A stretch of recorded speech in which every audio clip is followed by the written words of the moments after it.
Asisten Kesejahteraan Rakyat Sekda Provinsi DKI Jakarta, Bapak Ali Maulana Hakim, Kepala Dinas PPLPP Provinsi DKI Jakarta, Ibu Iin Mutmaina, Staf Khusus Gubernur DKI Jakarta, Ibu Fadilan Nisa Apridini, yang kami hormati Kepala BPS Provinsi DKI Jakarta, Direktur PPA dan PPO Barreskrim Polri, Ketua TP-PKK Provinsi DKI Jakarta, para wali kota se-DKI Jakarta, Kepala Biro Pemerintahan Setda Provinsi DKI Jakarta, Kepala Biro Kesejahteraan Sosial Setda Provinsi DKI Jakarta, PLT Kepala Bidang PP Dinas PPAPP Provinsi DKI Jakarta, PLT Kepala Bidang PA Dinas PPAPP Provinsi DKI Jakarta,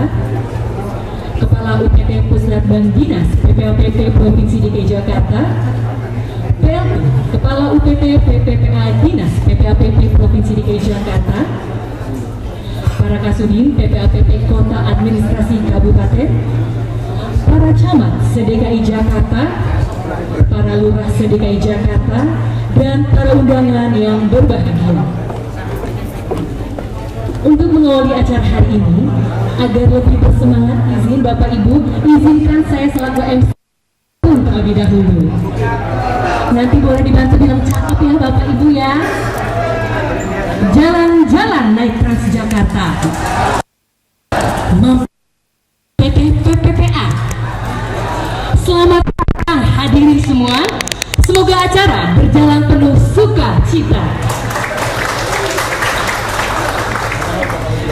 Puji syukur kita panjatkan kehadirat Tuhan Yang Maha Esa yang telah memberikan rahmat-Nya dan juga nikmat sehat sehingga pada siang ini kita bersama-sama dapat hadir pada acara sosialisasi pelaksanaan survei pengalaman hidup anak daerah dan survei pengalaman hidup perempuan daerah tahun 2025 dengan tema urgensi peran pamong di kelurahan dalam kasus kekerasan perempuan dan anak di Jakarta. Pada hari ini, Kamis, tanggal 12 Juni 2025, bertempat di Auditorium Lantai 3 Gedung A UP PPPA Provinsi DKI Jakarta. Bapak Ibu hadirin yang kami hormati, untuk mengawali acara hari ini, marilah kita menyanyikan lagu kebangsaan Indonesia Raya. Hadirin dimohon berdiri.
Selanjutnya, marilah kita saksikan pemutaran video berikut ini.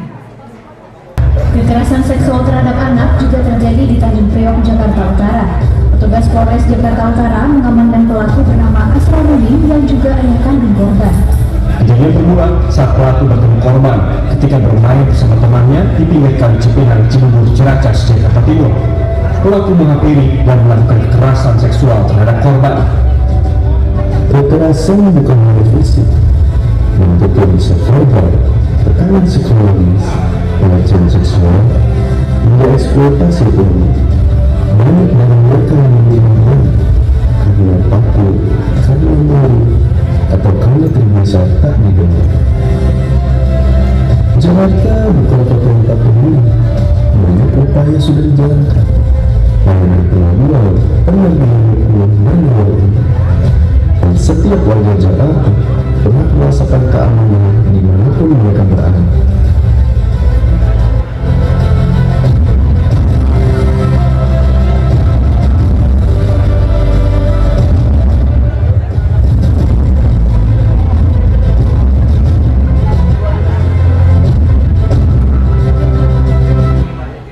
Baik, boleh beri tepuk tangan yang meriah Bapak Ibu. Terima kasih. Hadirin yang kami hormati, selanjutnya sambutan sekaligus laporan pelaksanaan kegiatan yang akan disampaikan oleh Kepala Dinas PPLPP Provinsi DKI Jakarta.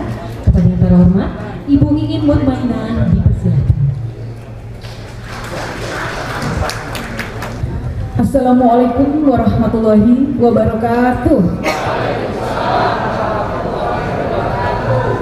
Selamat siang dan salam sejahtera untuk kita semua. Om Swastiastu, Namo Buddhaya, salam kebajikan. Yang saya hormati Bapak Asisten Kesra Provinsi DKI Jakarta, Bapak Haji Ali Maulana Hakim. Terima kasih hadirannya Bapak di tengah kesibukan Bapak membersamai kami pada hari ini. Tepuk tangan buat Pak Asisten. Terima kasih. Yang saya hormati hadir bersama kita semua di sini Kepala BPS Provinsi DKI Jakarta. Terima kasih Bapak telah hadir bersama kami hari ini. Yang saya hormati staf khusus Gubernur Provinsi DKI Jakarta, saya manggilnya Mbak Desa. Terima kasih Mbak hadirannya. Saya hormati Kepala Biro Kesos Provinsi DKI Jakarta. Terima kasih Pak Sugi hadir bersama kami. Yang saya hormati Ketua Tim Menggerak PKK Provinsi DKI Jakarta diwakili Pak Sekretaris. Terima kasih Ibu Aga PP dari Mabes Polri, luar biasa hadir bersama kita yang terus membersamai Jakarta. Terima kasih tepuk tangan. Ini eksistensinya Bu Endah ini sudah teruji dari tahun 99. Yang saya hormati tentu hadir bersama kita di sini tuan rumahnya ini UPT PPPA, PLT Pak Hari, Ragu Kasudin, Jakarta Timur. Dan yang melihat kegiatan hari ini adalah Kepala Pusatbang, Pak Rizky. Terima kasih. Dari Biro ORW juga kami undang Pak Asisten, ada Pak Dodi, karena kami akan dorong UPT PPPA ini akan menjadi kawasan zona integritas WBK dan WBBM tahun 2026. Terima kasih Pak Dodi dan tim. Yang saya hormati para wali kota, saya mewakili, para camat, atau mewakili, para lurah. Seharusnya Pak Lurah tidak diwakilkan kecuali ada kegiatan yang sangat urgent. Sekali lagi kami terima kasih. Ini ruangan ini rasanya cukup menampung kita hari ini 300 orang lebih ya. Ada mungkin sekitar 400 orang dan saya sangat bersyukur dan berbahagia sekali. Ini momen pertama kita bersama dengan para pamong yang tentu paling dekat dengan masyarakat, bisa ketemu, bisa datang ke tempat ini. Saya mau tahu berapa orang yang sudah pernah ke sini? 1, 2, tuh. Mbak Desa ke belakang Mbak lihat Mbak, cuma berapa orang yang tunjuk tangan yang pernah kemari. ternyata ini memang UPT PPA itu ada di bawah Dinas DPAPP Provinsi DKI Jakarta, yang tentu memang karena tidak berurusan langsung, kita punya jenjang layar sampai ke bawah sehingga teman-teman belum sempat hadir. Alhamdulillah, terima kasih, saya sangat bangga dan bahagia Bapak Ibu bisa hadir di sini. Bapak Ibu yang saya hormati, yang saya banggakan, puji syukur kehadirat Allah Subhanahu wa taala, Tuhan yang Maha Kuasa, kita masih diberikan nikmat sehat sehingga kita bisa bertemu di tempat ini dalam keadaan sehat walafiat. Pak Asisten Kesra, saya izinkan saya menyampaikan hal-hal sebagai berikut. Yang pertama, bahwa SPHAD atau Survei Pengalaman Hidup Anak Daerah dan Survei Pengalaman Hidup Perempuan Daerah merupakan survei strategis yang dilaksanakan oleh pemerintah Provinsi DKI Jakarta melalui DPP-APP bersama BPS, dan ini sudah dilakukan selama 4 tahun. BPS telah mengukur bersama DPP-APP angka prevalensi kekerasan terhadap anak dan perempuan sebagai dasar perumusan kebijakan berbasis bukti. SPHD 2025 akan dilaksanakan nanti pada tanggal 18 Juni sampai dengan 18 Juli tahun 2025. Sehingga ini adalah kita mengawali untuk memberikan siswanisasi secara awal untuk pelaksanaan kegiatan tersebut dengan sasaran sebanyak 3.000 anak usia 13 sampai 24 tahun dari seluruh wilayah DKI Jakarta. Sedangkan SPHPD tahun 2005 akan dilaksanakan pada bulan Agustus sampai dengan September dengan target 3.000 perempuan usia 15 sampai 64 tahun. Berdasarkan hasil SPHAD tahun 2024 ditemukan bahwa 1 dari 7 anak dan remaja sebanyak 13,56% pernah mengalami kekerasan fisik, emosional, dan atau seksual dalam 1 tahun terakhir. Jadi kalau jumlah penduduk DKI usia anak sampai remaja 13%, ya luar biasa. Cukup banyak sekali yang ini berdasarkan survei. Nanti kita lihat berdasarkan real yang melaporkan ke UPT-PPA. Serta hasil SPHPD 2004 menunjukkan bahwa 3,78% perempuan di DKI Jakarta mengalami kekerasan fisik dan atau seksual dalam 1 tahun terakhir. Tujuan pentingnya kita ingin mengetahui bahwa total dari hasil survei tersebut 18,91% perempuan usia 15-64 pernah mengalami kekerasan sepanjang hidupnya.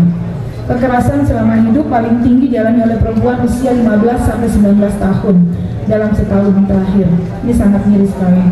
Kemudian UPT Dinas BPAP ini yang menjadi lokasi pelaksanaan hari ini setiap tahunnya telah menangani sekitar 2.000 laporan kasus kekerasan yang tentu masih jauh di bawah angka kejadian yang sebenarnya di masyarakat. Untuk itu nanti berdasarkan fakta dan tingginya angka prevalensi kekerasan, maka saya hadir di sini bersama teman-teman saya sebelumnya, Pak. Saya mungkin pengalaman banyak di Pamong selama dari hampir kurang lebih 30 tahun bersama dengan Pak Asisten Kesra, mengawali dari staf, kemudian di sekel, wakil lurah, camat, cukup panjang sampai seko, wakil wali kota Marini Timur. Perjalanan panjang itu melihat saya bahwa ternyata urusan di wilayah itu sangat banyak dan dinamis. Kalau saya katakan di wilayah ngurusinnya dari sajadah sampai langsung hafal. Dan di sini di UPT PPA yang diurusi ditambah lagi 3. Apa ya? Urusan dapur, sumur, dan kasur. Ini bisa jadi masalah. Apa yang tadi kita lihat di video itu menjadi problem. Jadi ternyata luar biasa spesifikasi persoalan yang ada mengenai kekerasan perempuan ini sangat memprihatinkan kita semua. Saya sangat bangga dan bersyukur Asisten Kesra, para pejabat pimpinan tingkat provinsi, Mbak Desa bersama staf sus mendukung penuh kegiatan hari ini. Dan ini merupakan salah satu pengungkit kita di tahun 2025 untuk terus berupaya menurunkan angka kejadian. Baru terjadi hitungan jam kemarin di Jakarta Selatan. Ya. Hari ini kita acara Mbak Desa, kemarin saya baru dapat laporan dari Pak Hari 950. Tadi pagi sudah 975 se-DKI Jakarta. Satu malam nambah 25 kasus ya Pak Direktur. Ini para Kasudin monitor terus di lapangan bersama tim pos pengaduan. Nah, kita ingin sama-sama bersinergi. Saya tidak bisa sendirian. Saya bersama tim saya di Dinas PWP bersama dengan Ibu Sekdis, para Kabid, Kepala UPT, para Kasudin, sampai ke jajaran paling bawah di level RPTRA. Kita punya PIKAR bersama PKK, kita punya pos pengaduan, dan kita punya tim tenaga ahli, konselor, advokat, paralegal yang selama ini bekerjasama dengan koordinasi dengan UPD terkait, khususnya Mabes dengan kepolisian, kemudian dengan kesehatan, dengan tim terkait. Ini merupakan bukti nyata bahwa kita hadir sebagai pemerintah untuk masyarakat. Bapak Ibu yang saya hormati, kita harapkan kegiatan ini bisa meningkatkan pemahaman, intinya silaturahim. Saya kangen dengan teman-teman semua, dengan Bapak Ibu semua hadir di sini. Kita silaturahim, kita berbagi cerita, kita sharing. Mudah-mudahan nggak ngantuk ya. Ini sesinya nggak berat, tapi mungkin bisa kita diskusi lebih aktif karena akan seru-seru nanti penyampaian informasinya. Kemudian kita mendorong keterlibatan aktif kelurahan dalam pengumpulan data yang valid bersama tentu penggeraknya adalah para pamong di wilayah. Kedua, memperkuat sinergitas kita antar OPD terkait untuk sama-sama kita punya concern dan semangat yang sama.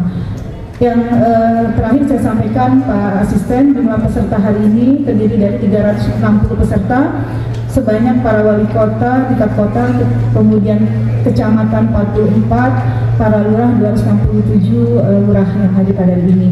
Waktu pelaksanaan Kamis 12 Juni 2025, mudah-mudahan bisa selesai di malam hari ini.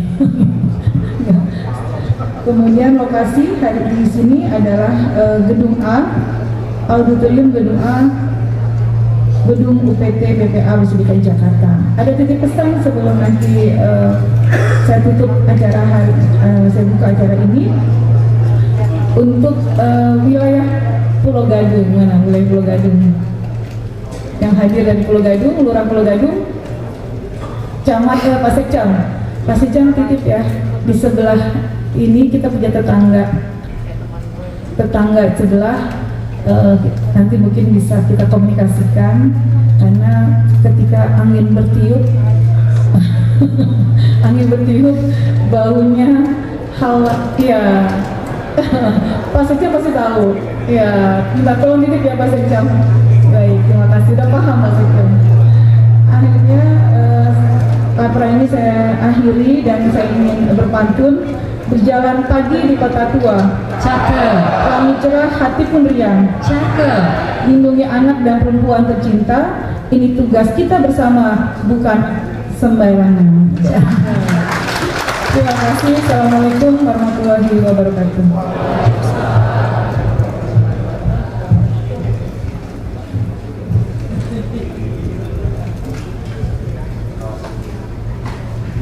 Terima kasih Ibu Kepala Dinas PPAPP Provinsi DKI Jakarta atas sambutan sekaligus laporannya. Bapak Ibu yang kami hormati, selanjutnya marilah kita dengarkan arahan Asisten Kesejahteraan Rakyat Sekda Provinsi DKI Jakarta kepada yang terhormat Bapak Ali Maulana Hakim. Kami persilakan.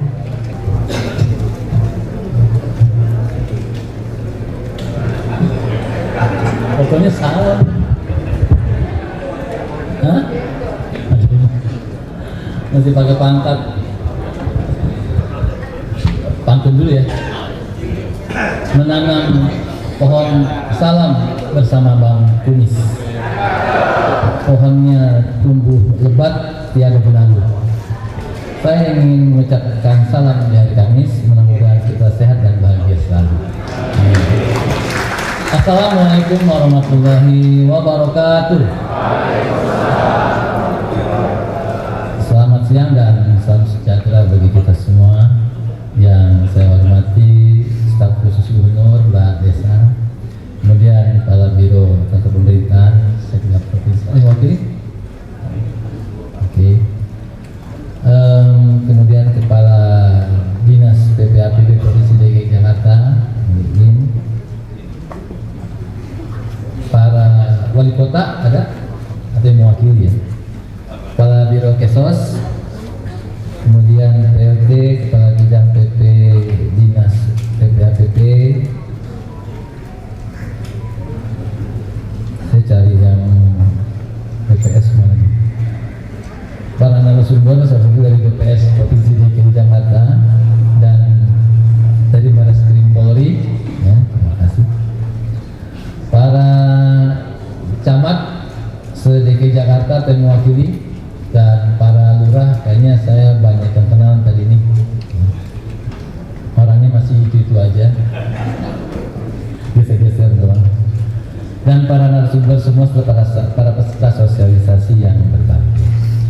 Alhamdulillah, puji syukur kepada Allah Subhanahu wa Ta'ala, Tuhan Yang Maha Esa, kita semua bisa hadir dalam rangka full. Ini full benar semua. Yang di depan juga full sebenarnya, cuma belum kelihatan orangnya, mungkin zoom nih bukan. Kayak ujian aja, takut ditanyain duluan daripada di belakang.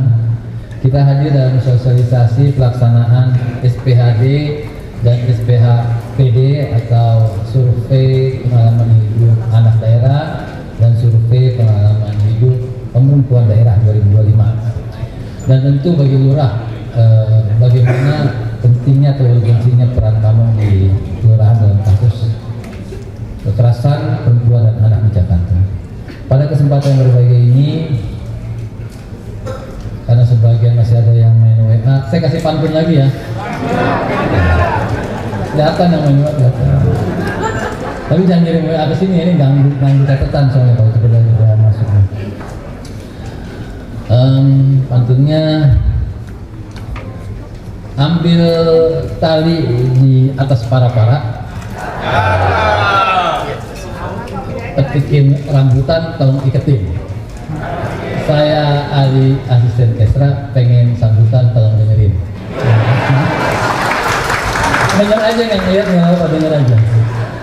Cerita pengalaman. Jadi ini kebetulan Mbak Desa dan semua narasumber ini orang wilayah, orang lapangan semua.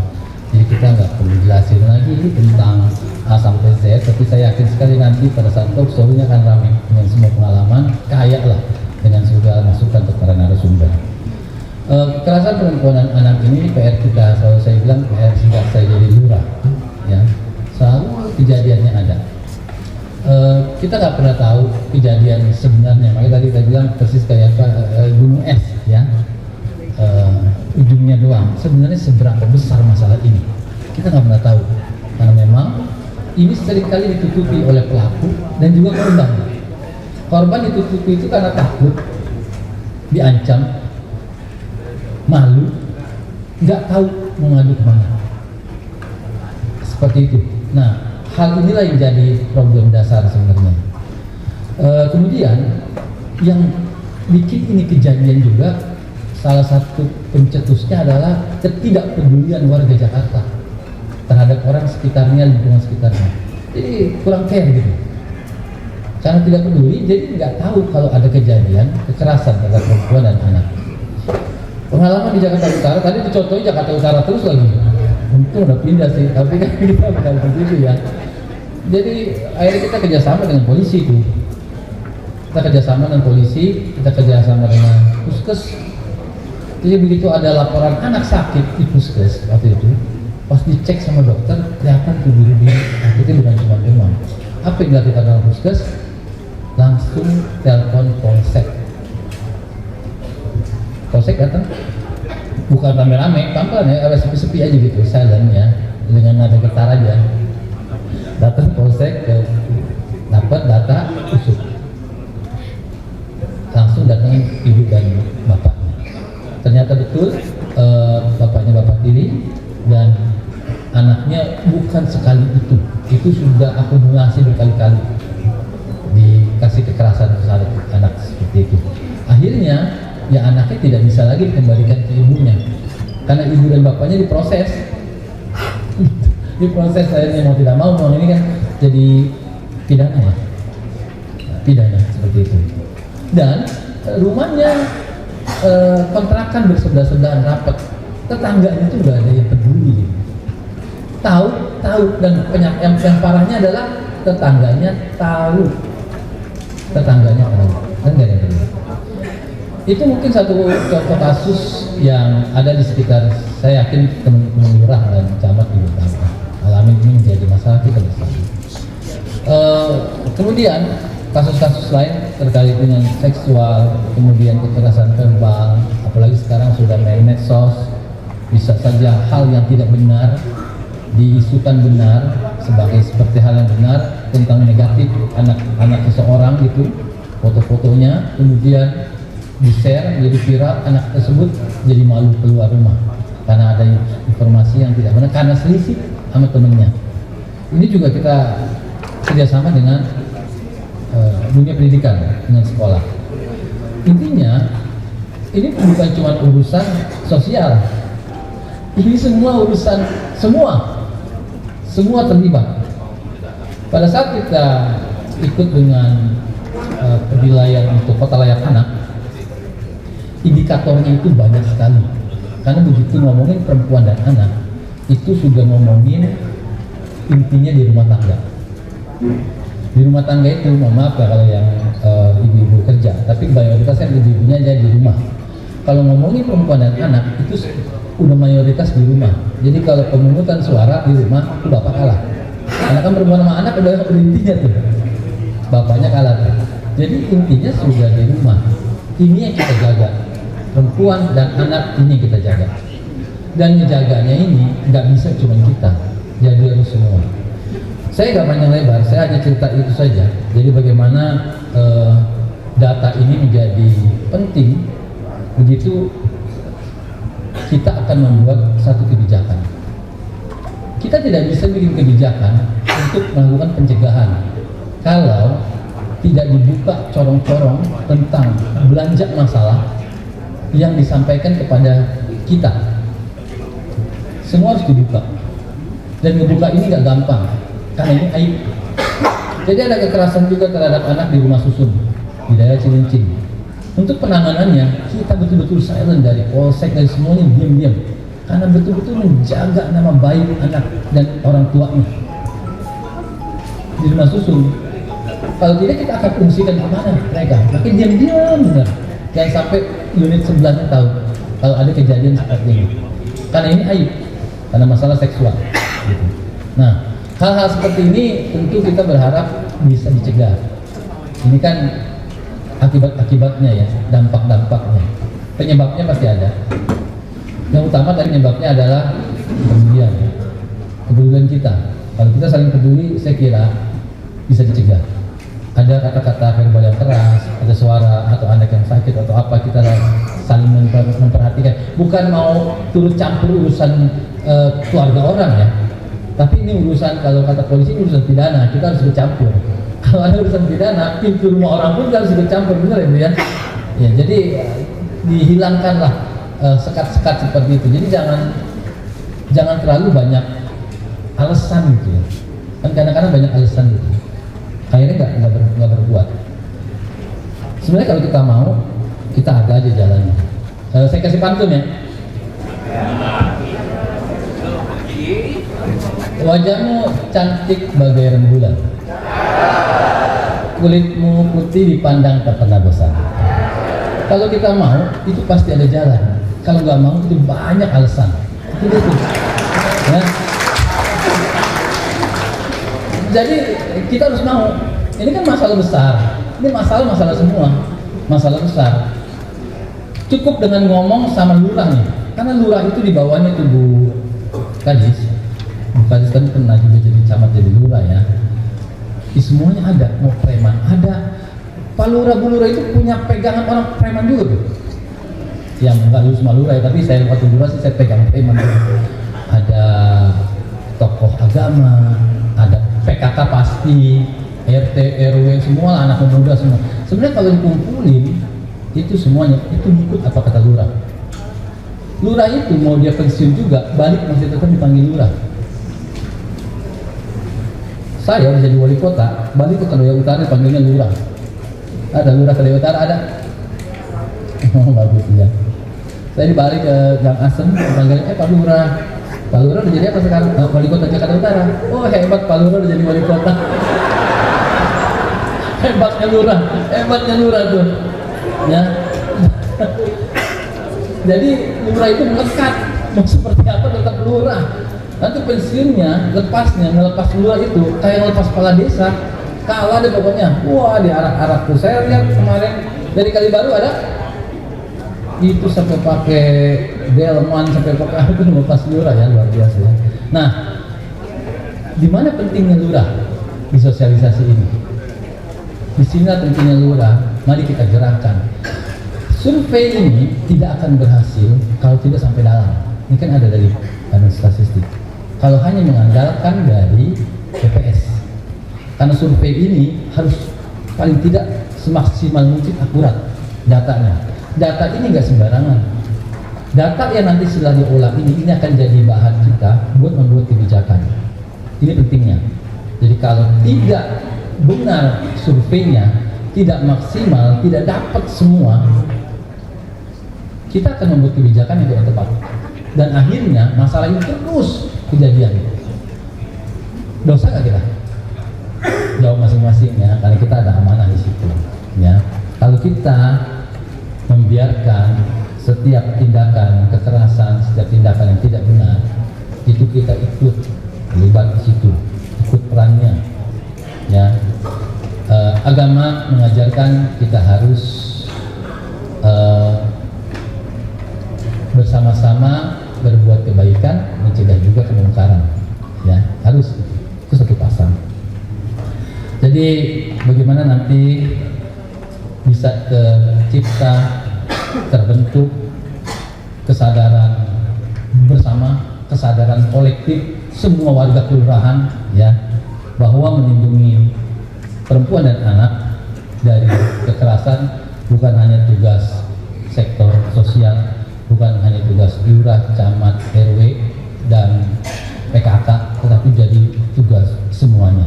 Kalau itu sudah menjadi tugas semuanya, akhirnya tindakan kekerasan yang akan dilakukan itu akan sulit karena banyak yang mengawasi.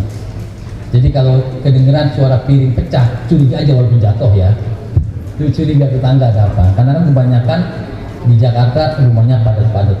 Jadi saya kira ini yang ingin saya sampaikan kepada peserta sosialisasi yang saya hormati. Semuanya ada teman-teman saya nggak banyak cerita tentang pengalaman karena pengalaman ini juga sambil dilakukan. Tetapi inilah kesempatan kita kalau mau berbuat. Kesempatan kita di jabatan kita yang sedang kita amanah ini kita jalankan. Saat inilah kalau kita mau jalankan dengan benar. Sukseskan survei untuk survei pengalaman hidup anak daerah ini. Memang namanya formal sekali, tapi maksud saya cuma kita bongkar, kita angkat sedikit gunung es ini ke atas, sehingga kita tahu persis permasalahan sebenarnya. Dari kebijakan-kebijakan nanti, tolong perkuat dengan para lurah, para camat dan para wali kota, masukan-masukannya supaya kebijakan ini bisa menjadi solusi bagi pencegahan terhadap kekerasan perempuan dan anak. Saya kira itu Bu Kadis, yang saya nggak panjang, nanti kebanyakan malah ngantuk, saya kasih pantun aja. Mentari pagi bersinar cerah,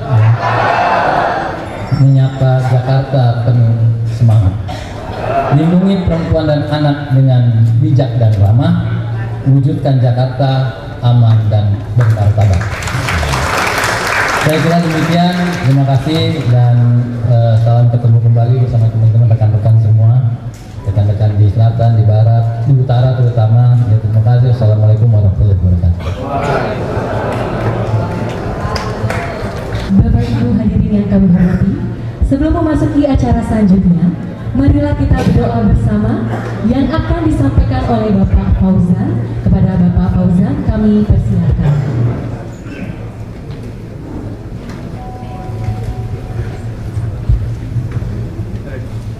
Assalamualaikum warahmatullahi wabarakatuh. Bismillahirrahmanirrahim. Wassalatu wassalamu ala asyrafil anbiya'i wal mursalin. Yang terhormat para hadirin, mohon izin kami akan memimpin doa pada siang hari ini. Kami akan pimpin dengan secara Islami. Bismillahirrahmanirrahim. Alhamdulillahirabbil alamin. Hamdan yuwafiqu mazidah. Ya Rabbana lakal hamdu wa lakal syukru kama yanbaghi li jalali wajhikal karim wa 'azimi sultanik. Allahumma shalli wa sallim ala sayyidina Muhammad wa ala ali sayyidina Muhammad. Ya Allah, Tuhan yang Maha Luhur dalam kasih sayang, kami bersyukur atas pertemuan pada siang hari ini. Engkau telah mempertemukan kami dalam satu niat mulia, guna melindungi kaum perempuan dan anak-anak generasi bangsa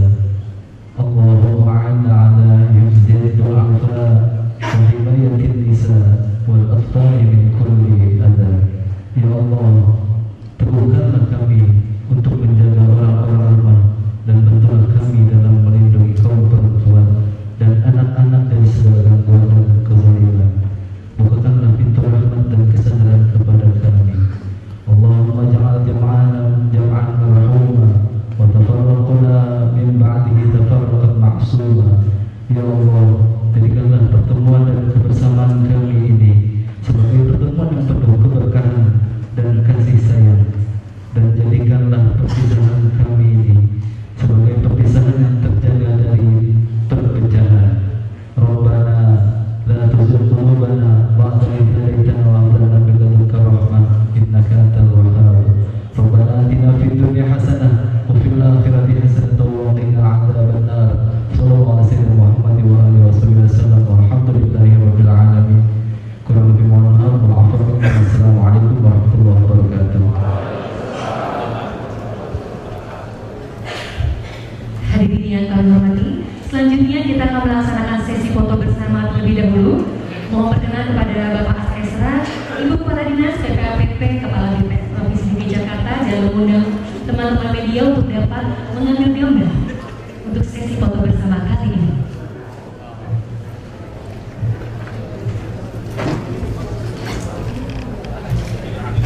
Kami boleh maju berdiri ya Bapak Ibu Hadirin. Di sini aja Pak ya. 1, 2, 3. Baik, dengan gaya 5 menit ke atas. 1, 2, 3. Baik, terima kasih Bapak Ibu. Kami persilakan untuk dapat kembali ke tempatnya masing-masing. Baik, Bapak Ibu, selanjutnya ialah pemutaran video company profile UPT BPPA Dinas PPAPP Provinsi DKI Jakarta.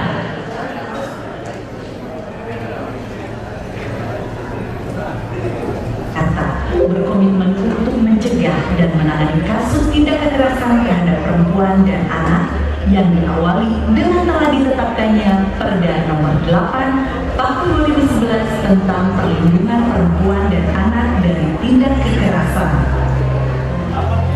Pusat Perlindungan Perempuan dan Anak atau yang disingkat Pusat P2A sebagai salah satu unit pelaksana teknis di bawah Dinas Pemberdayaan Perlindungan Anak dan Pengendalian Penduduk diberikan mandat untuk memberikan pelayanan bagi perempuan dan anak korban kekerasan secara komprehensif. Pelayanan tersebut meliputi layanan pengaduan, pendampingan korban, layanan psikologi, layanan hukum, rumah perlindungan sementara, rujukan pelayanan medis, dan rujukan pelayanan rumah aman, semuanya diberikan secara gratis. Pusat P2A berlokasi di Jalan Raya Bekasi Timur, kilometer 18 Pulau Gadung, Jakarta Timur, telah berdiri sejak tahun 2016 sebagai perangkat daerah Provinsi DKI Jakarta. Sarana dan prasarana Pusat P2A didesain secara inklusif, ramah bagi perempuan, anak, lansia, dan disabilitas.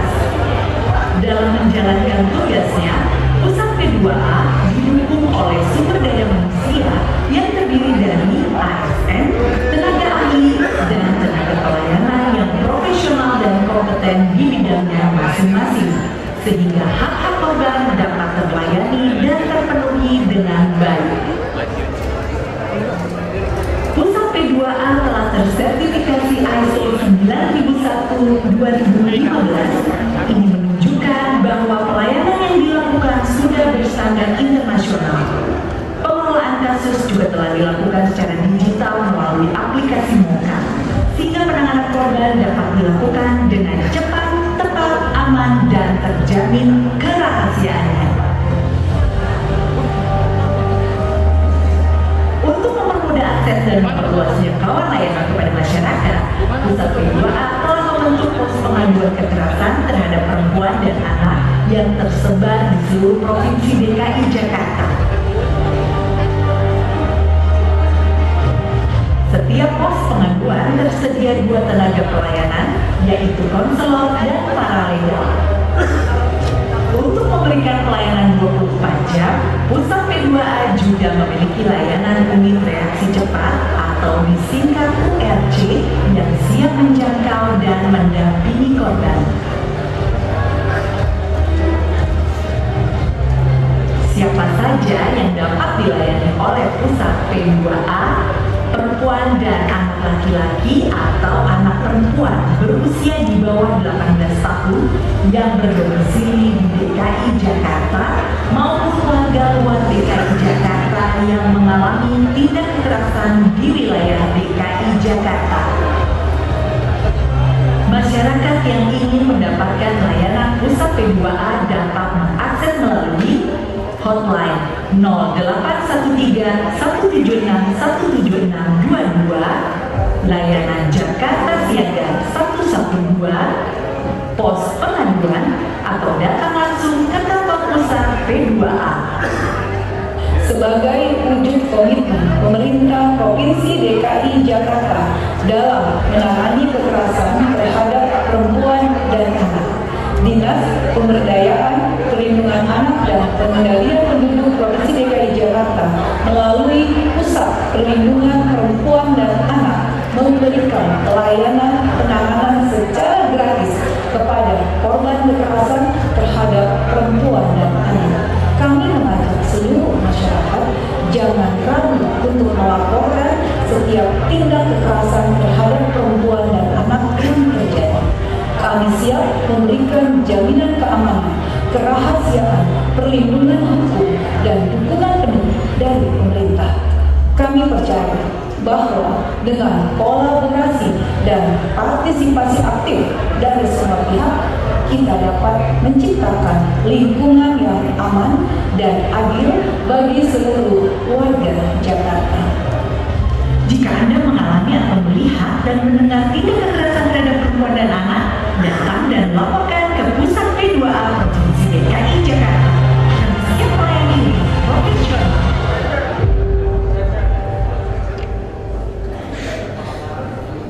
Baik, boleh beri tepuk tangan yang meriah Bapak Ibu sekalian. Terima kasih. Masih semangat ya Bapak Ibu ya? Kurang semangat, masih semangat? Terima kasih. Dengan demikian acara pembukaan hari ini telah selesai dan akan dilanjutkan dengan acara talk show. Kami ucapkan terima kasih kepada Bapak Askesra telah meluangkan waktunya untuk hadir acara hari ini. Dan Bapak Askesra terkenal untuk menggunakan tempat dikarenakan ada agenda selanjutnya untuk Bapak Ibu hadirin. Kami harapkan untuk tetap di tempat karena akan melanjutkan acara talk show berikutnya. Baik, selanjutnya kita akan melanjutkan acara kita, yaitu acara talk show yang pastinya sudah Bapak dan Ibu tunggu-tunggu juga. Kita akan kehadiran 5 narasumber profesional yang akan memandu nanti talk show di hari ini dan akan dipandu oleh moderator, yaitu Bapak Rizky Halil selaku PT Pusat PPAPP serta KB Dinas PPAPP Provinsi DKI Jakarta. Kepada yang terhormat moderator, kami mempersilakan.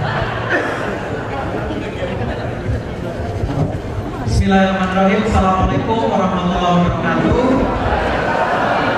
Selamat siang menjelang sore dan salam sejahtera untuk kita semua. Siang cerah di Pulau Gadung, suara rakyat mulai bergema.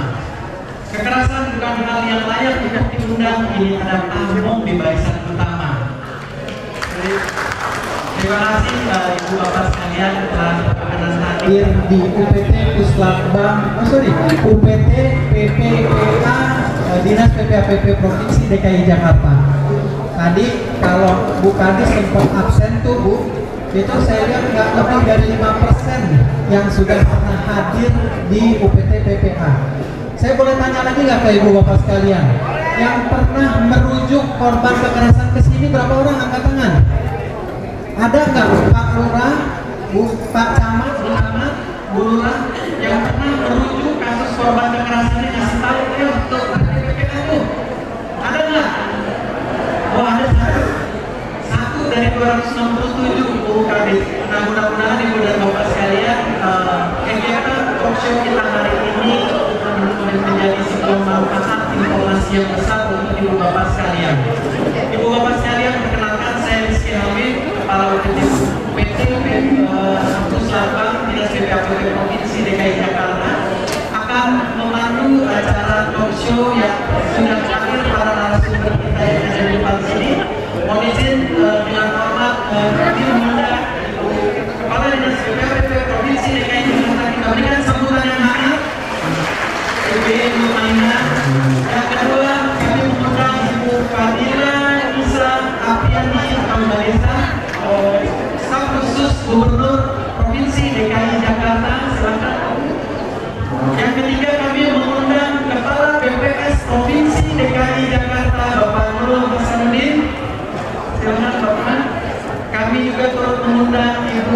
AKBP Endang Sri Lestari dari Bareskrim Polda Metro Jaya, Kanit 1 Subdit Tindak Kekerasan terhadap Perempuan dan Kelompok Rentan.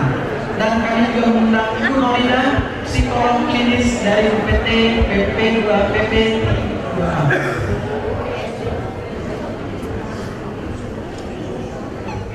Baik, Ibu dan Bapak sekalian,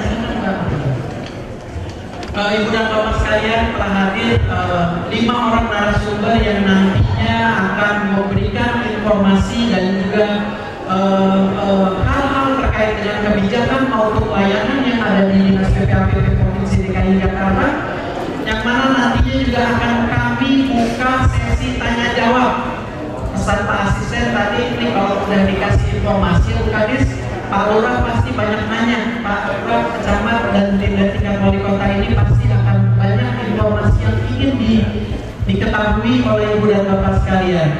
Mungkin Ibu dan Bapak sekalian, suatu kehormatan bagi kami untuk berbincang dengan Ibu Kepala Dinas PPAPP Provinsi DKI Jakarta, yang mana tadi Ibu Kadis sudah mendahului dengan preambul hasil survei kekerasan terhadap perempuan dan anak, khususnya tadi anak.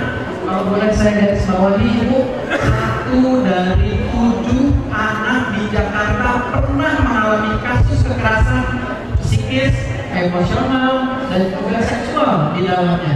Itu Ibu Kadis kalau kita kali-kali dengan jumlah angka yang ada secara penduduk anak, itu jumlahnya mungkin bisa boleh dibilang 3 juta kali 13%, itu lebih dari berapa? Mungkin lebih dari 100.000 anak. Tapi faktanya berapa nih Bu Kadis? Saya ingin tahu dari sisi angka berapa jumlah angka kekerasan yang ditangani, baik dari hasil survei dan bagaimana sih Bu Kadis trennya yang ada di Jakarta. Kami persilakan Ibu.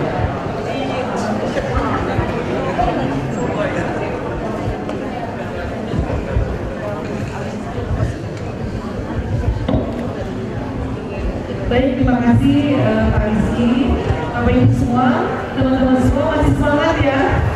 Oke, ini baru mulai.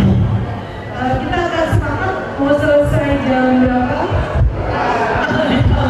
Berarti kita mau satu menit. Tapi it's okay, silakan. Nanti seru banget. Baik Pak Rizky, terima kasih Bapak Ibu semua. Kita akan coba diskusi mengawali, saya membuka ini terkait dengan seberapa banyak sih kekerasan yang hari ini kita melihat memang setiap hari dinamikanya terus bertambah. Kita mungkin bisa lihat Bapak Ibu izin saya berdiri. Di sini kita bisa lihat saya ya, oke. Jadi kalau dari data survei yang sudah dilakukan oleh BPT Pusaka bersama BPS Provinsi DKI Jakarta, tren kenaikannya memang tidak menurun. Ini terlihat dari data 2 tahun terakhir 2023 sampai 2024, terlihat tren kekerasan ini terhadap anak dan kekerasan dan terjadi penurunan. Nah, kita melihat nanti bagaimana ini menjadi pertanyaan awal nih. Kok tadi data yang saya sampaikan hari ini di UPT mendapat informasi pengaduannya naik. Kemudian kenapa di dalam survei ini turun? Nanti hasilnya kita bisa menggambar sama Pak Kepala BPS DKI dan juga dari UPT Pusaka. Nanti kita bisa next. Dari data tersebut secara garis besar, prevalensi dengan kekerasan yang tinggi yang dialami oleh anak dan remaja dalam kurun setahun terakhir adalah kekerasan emosional. Jadi dari 3 tadi ada fisik, ada kekerasan emosional dan kekerasan seksual, tertinggi adalah kekerasan emosional. Sehingga tadi Pak Asep katakan ini adalah fenomena menjadi fenomena. Baik, itu mungkin kurang menarik dilihat, tetapi jumlahnya sebentar. Tetapi yang jelas ketika survei ini kita akan intervensi ke dalam, ada hal yang sangat menarik bagi kita. Kelihatan ya? Nanti kita kirim ya, filenya nanti bisa dikirim ke grup pemerintahan, ke biro atau ke ya boleh ya, nanti dari ini ya, dikirim ke Mbak Dewi ya. Teman-teman panitia kalau untuk Mbak Dewi ada apa bisa langsung mengambil.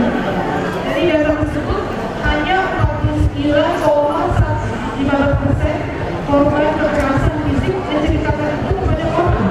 Jadi mereka ini masih tidak mau speak up, tidak mau cerita saja berupa asisten bahwa karena malu, takut, ragu, itu egois dan sebagainya dan merasa lebih aib pastinya. Dan kemudian tahu bahwa memang yang namanya sebuah kejadian kekerasan yang berbuat dalam hal ini memang ini bukan seperti kita melihat sebagai sebuah bencana fisik. Kalau bencana yang kita hadapi, misalkan kita ada bencana banjir, bencana musibah kebakaran, itu pasti benar-benar sudah langsung soal di depan masyarakat langsung melakukan rangkaian SOP, penyelamatan dan juga proses sampai pasca bencana. Tetapi ini bukan yang disebut bencana yang kita harus blow up. Masalahnya menjadi masalah yang sensitif dan harus dilakukan dengan penuh kehati-hatian dan ada ketentuan yang mampu. Sehingga ini yang menyebabkan menjadi praktek dan tentunya tidak didaya masih melihat dari sisi pelakunya pun ataupun dari korbannya pun ini memang harus tetap dijaga keberhasilannya. Nah, Bapak Ibu, dari data tersebut hanya 14,25% yang mengetahui tepat untuk meminta bantuan. Nah, ini pentingnya benar-benar lurah camat kita undang agar bisa menyampaikan bahwa ketika ada hal yang diketahui tentang hal ini, coba deh datangi langsung ke PPA atau boleh di hotline 24 jam. Ada yang jawabannya 0812-176-176-22. Nah, ini nomor telepon hotline 24 jam. Kita akan buka hotline ini dengan sistem pengaturan tiket yang ada di PPA untuk kita penunjuk awalnya harus langsung dilakukan dengan identifikasi. Jadi teman-teman jangan khawatir, jangan ragu setelah tadi Pak saya sampaikan kita akan berbincang tentang stiker ini sebagai bukti kampanye secara langsung kepada masyarakat. Kedua, kita juga akan optimalisasikan fungsi PPA dan kita terus bersiaga bersama dalam menjaga supaya bisa menimbulkan anak. Baik, kita bisa langsung ke fenomena gunung es. Ketika sebuah bencana, kita tahu ada bencana alam, ada bencana non alam. Bencana alam ada banjir, ada gempa bumi, ya, ada longsor, ada bencana alam. Ketika bicara bencana non alam, kita lebih mengkaitkannya dengan musibah seperti kebakaran. Kemudian ada yang menjadi menarik ketika kita katakan masalah kekerasan anak dalam hal ini, lebih kita bisa katakan akan bisa menjadi bencana fisik dan non fisik. Tetapi yang tadi saya sampaikan ini punya SOP sendiri. Ada 52 SOP dalam menyelesaikan permasalahan kekerasan anak dan perempuan. Dan rentang kendalinya cukup panjang sampai ke ranah hukum. Intinya memang harus menjadi perhatian kita semua. Ketika yang masih belum berani, belum ada kampanye secara masif, belum ada informasi yang nyampe ke masyarakat, kita akan khawatir bahwa kita akan terus menjadi gunung es yang nantinya ketika mencair bisa menjadi sebuah bencana besar, bencana sosial, bencana moral, bencana akhlak yang tidak dikendalikan, ya. Itu mengenai next. Ini data korban yang dilayani di UPT PPA. Jadi Bapak Ibu tadi telah lihat dari survei dan ini di UPT PPA terjadi kenaikan, trennya semakin meningkat setiap tahun. Bulan ini, hari ini berada di sini sudah 925 kasus, luar biasa, se-DKI Jakarta. Next, kasus ini akan diceritakan oleh Pak Hari. Next, viralnya banyak tapi ini jadi contoh. Kemudian next lagi, next yang terakhir. Saya akan masuk ke apa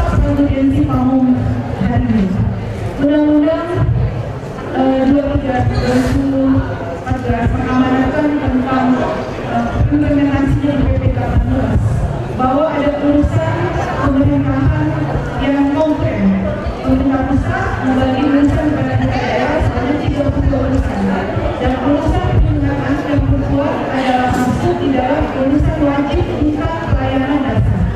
Sehingga kita menjadi semua urusan wajib, di mana 6 urusan wajib yang ada di pemerintah daerah, 3 khususnya di dalam dinas pendidikan, dinas kesehatan dan sosial yang masuk dalam LPS, dan ini khususkan bahwa masuk ke dalam bagian yang koordinasinya melalui bersama dengan dinas PKPB. Kemudian di mana letak peran Bapak Ibu? Bapak Ibu adalah pelaksana terendah terdekat dengan masyarakat yang menjadi garda suksesnya pelaksanaan urusan yang berkurang terkait dengan wajib dan pelayanan dasar atau urusan pilihan. Next, berencana nggak susah. Jadi Bapak Ibu pulang dari sini teman-teman semua, saya berharap bisa menjadi bagian dari keluarga besar pemerintah DKI Jakarta, khususnya kami mengajak Bapak Ibu untuk bisa menyampaikan ini kepada RT, RW, LMK, LPK, kemudian juga ada peran-peran dari tim terkait di lingkungan internal, tokoh masyarakat, kemudian bisa menyampaikan dan juga menyampaikan bahwa hari ini kita semua sepakat komitmen bahwa kita akan sama-sama menurunkan angka prevalensi kekerasan anak dan perempuan. Baik, barangkali itu yang saya sampaikan. Kita diskusi dua aspek. Baik, terima kasih Ibu Kadis. Kita kasih close Ibu Kadis. Bu, boleh nggak saya minta tambah bonus sedikit? Sebetulnya di UPT-PPA atau Dinas PPAPP ini ingin penegasan lagi kepada para lurah. Kira-kira layanan apa saja yang disediakan oleh Dinas PPAPP melalui UPT-PPA-nya sehingga kita bisa secara komprehensif ketika ada aduan ini bisa langsung ditangani. Oke, pelayanan di sini ada 6 ya, secara umum yang diatur oleh Kemen PPA, bahwa dari mulai identifikasi sampai ke determinasi itu ada 6 assessment yang akan dilakukan. Lebih jelas saya akan pertanyaannya mana yang akan menyampaikan. Boleh tidak silakan.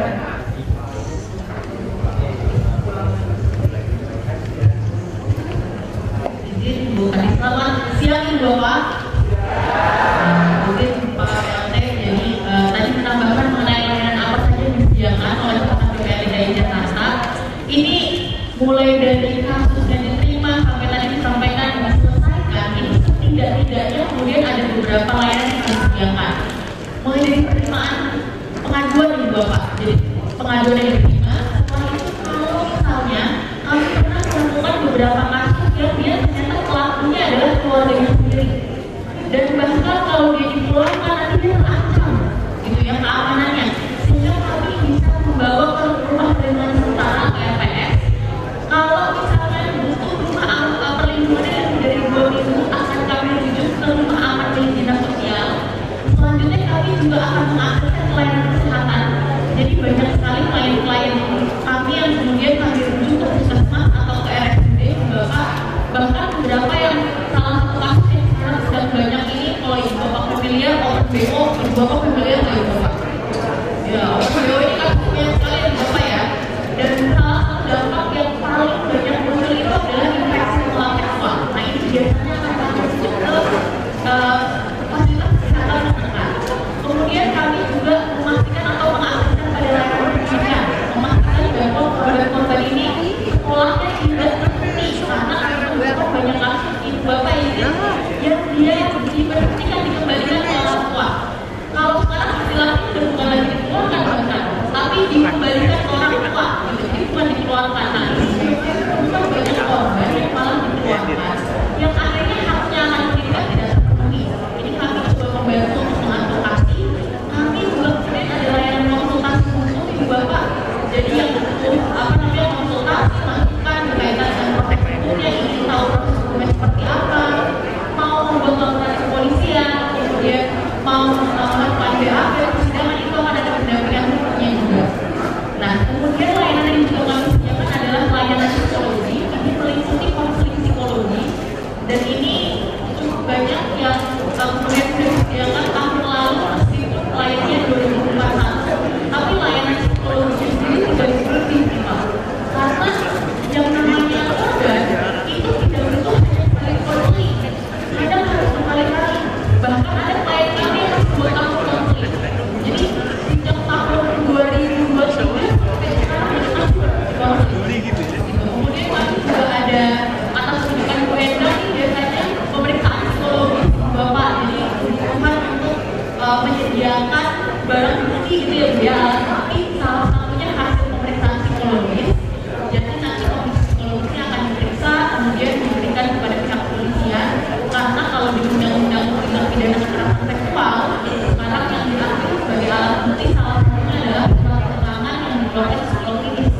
gitu. Jadi ini yang seringkali kemudian sama beda juga kita kadang romantis dan harmonis, kadang aktivis dan kerja di laporannya harus selesai gitu ya, sampai kita mau tadi lebih poin gitu.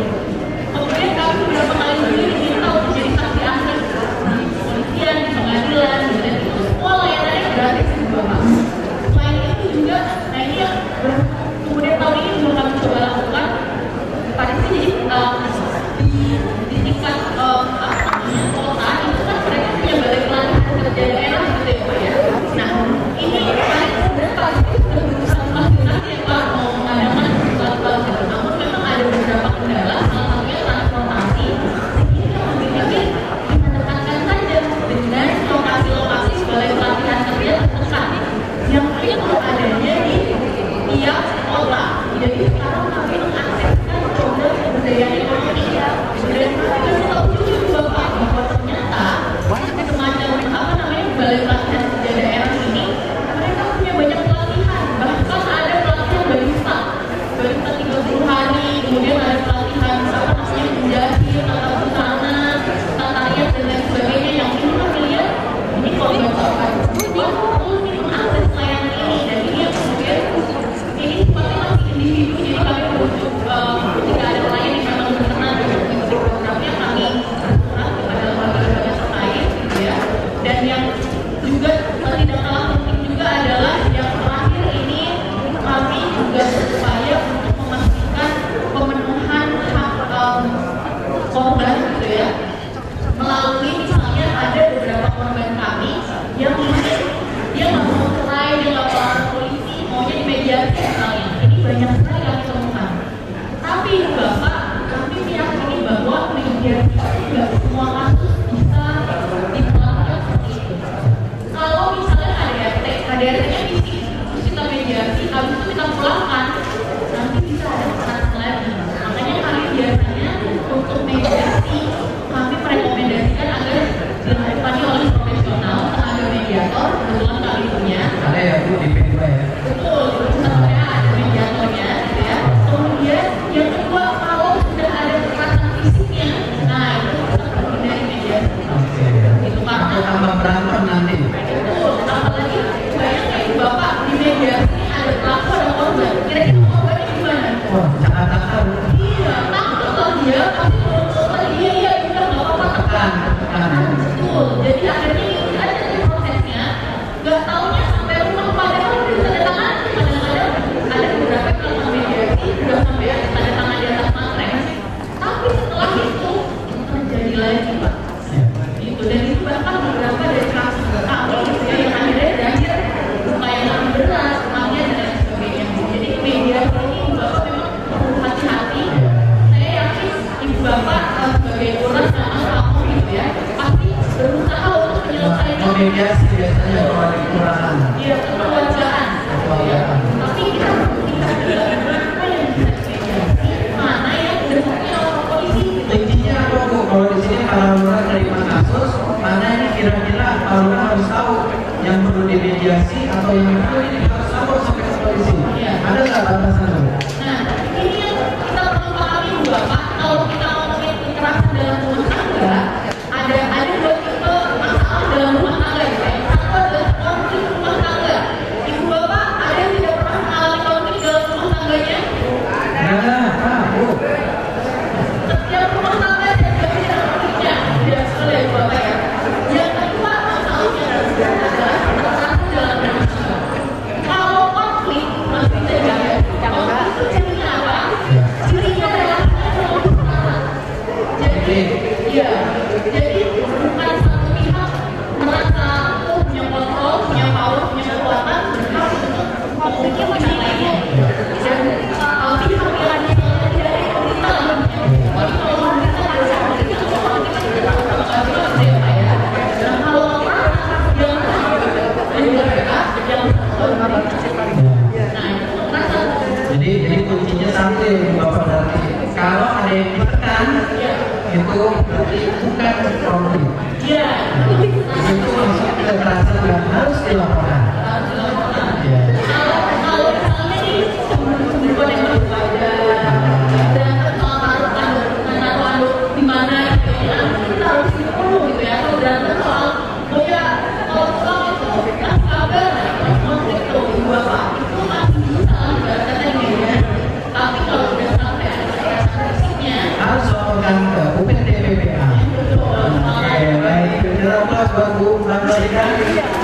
Bagiannya ini Bapak sekalian adalah psikolog klinis dari UPT PPA yang kesehariannya menangani kasus-kasus kekerasan. Saya pengen tambah sedikit lagi ke Bu Maria. Dampak psikologis utamanya dari korban itu apa sih? Boleh dikasih tahu nggak ke Bapak? Saya kan mau kasih ini dari Bapak ya. Bapak nih kelihatan Bapak yang bilang apa ya? Apa yang Bapak? Orangnya gimana yang Bapak? Ngomong kayak berisik. Kalau lihat orang kayak gini biasanya suka dikatain kayak Bapak. Iya, dikatain apa? Betul. Kebayang dia dikatain betul, terus dia seperti dibecek sekali. Nah, habis itu dia setelah dikatain gitu biasanya diapain lagi? Dibully, ya bisa jadi dia kayak disenggol-senggol, dicolek-colek. Dia kayak berasa lagi dibecek lagi. Kebayang dia diapain lagi? Dikasih secara fisik, gitu ya, dipukul, dijelek dan lain sebagainya. Ini dia kayak dibecek lagi Bapak. Pertanyaan saya ini bisa dilurusin lagi kayak Bapak? Bisa nggak dilurusin lagi kayak ya? Apa? Bisa tapi ada bekas sih. Betul. Bayangin Bapak ini udah kebejek-bejek begini, kita berusaha mengembalikan kondisi dia dengan terus dibaik-baikin gitu ya, dibawa ke psikolog, dikonseling, sama diajak ngomong, terus kita apalagi dipuji-puji, udah kita lurusin ibaratnya. Tapi apakah dia masih sama itu Bapak? Apakah dia bisa seperti semula? Tidak bisa. Dia masih seperti ini ya, masih itu bejek-bejek kayak gini, masih bejek. Nah, kalau tadi ditanya, oh, ini seperti kekerasan ini Bapak. Ketika seseorang mengalami kekerasan, dia ini seperti dibejek-bejek. Dibejek-bejeknya di mana ya pikirannya? Dia merasa bahwa kenapa ya aku diperlakukan kasar? Kenapa ya aku diperlakukan mengalami kekerasan? Mungkin ini salahku, mungkin karena aku busuk, mungkin karena aku jelek dan lain sebagainya. Pikirannya terdampak. Habis itu secara emosi gimana? Dia jadi merasa bahwa ya dia sedih, dia kecewa, dia bisa jadi trauma gitu ya. Kemudian ibu bapak kalau stres ngapain? Kalau saya marah ibu bapak. Jadi kalau saya stres, saya diledekin, saya dikatain gitu ya. Saya malah makan makin banyak. Akhirnya kalau itu tambah pandangan terhadap diri saya jelek lagi. Gitu ya. Jadi bayangkan ketika ada satu pengalaman tidak menyenangkan, itu dia pikirin berlarut-larut, emosinya dia rasain berlarut-larut, dan akhirnya ini seperti kita dibejek-bejek. Meskipun dia psikolog canggih apapun nih Pak Rizky, Masih ada bekas. masih tetap ada bekasnya di Bapak. Dan pasti kalau semua yang kemudian diperlukan Masih ada bekas. harus kita jaga. Makanya lebih baik justru Bapak sih bejek-bejek. Lebih baik daripada mengobati. Baik, kita beri tepuk tangan terus Bu Maria. Baik, selanjutnya kita berlanjut ke narasumber kita berikutnya ke Mbak Desa. Ibu dan Bapak sekalian, Mbak Desa, Bapak Gubernur seringkali menekankan target Jakarta jadi top 50 yang sekarang itu ada di kawasan 74 yang menyongsong 5 abad Jakarta harus jadi top 50. Nah itu kira-kira jika kita kaitkan dengan perspektif perlindungan perempuan dan anak, terutama dalam konteks pencegahan kekerasan, bagaimana pandangan dari Mbak Desa terkait dengan tantangan terbesar yang ada di Jakarta, khususnya dalam mencapai Jakarta menjadi kota global top 50, dan juga konkretnya tuh gimana sih perspektif pandangan dari dukungan komitmen politik dari Bapak Gubernur, mumpung ada para di sini yang bisa sampai ke 267 kelurahan. Silakan Bu Desa. Baik, terima kasih banyak. Bismillahirrahmanirrahim. Assalamualaikum warahmatullahi wabarakatuh. Baik, terima kasih banyak kepada Ibu Kadis dan juga kepada para lurah yang hadir di sini, Bapak Ibu sekalian, para narasumber yang saya hormati. Jadi betul Mas Rizky, komitmen Bapak Gubernur terhadap peningkatan Global City Index yang khususnya di Jakarta untuk naik dalam 5 tahun ke depan dari peringkat 74 ke peringkat 50 itu komitmennya sangat luar biasa. Tapi tentu masalah-masalah klasik sosial perkotaan yang kita lihat hari ini itu harus dapat diatasi.